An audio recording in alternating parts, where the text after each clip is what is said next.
Commissioner 15 మందిపై కేసులు నమోదు చేసినట్టు తెలిపారు.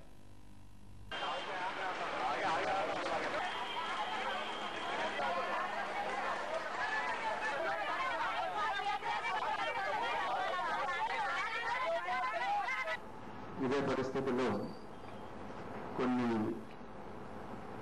రిలీజియస్ ప్లేసెస్ పైన కూడా రాళ్ళు ఇవ్వడం ఇక్కడక్కడ జరిగింది. వాటికి సంబంధించి కూడా కేసెస్ రిజిస్టర్ చేయడం జరిగింది.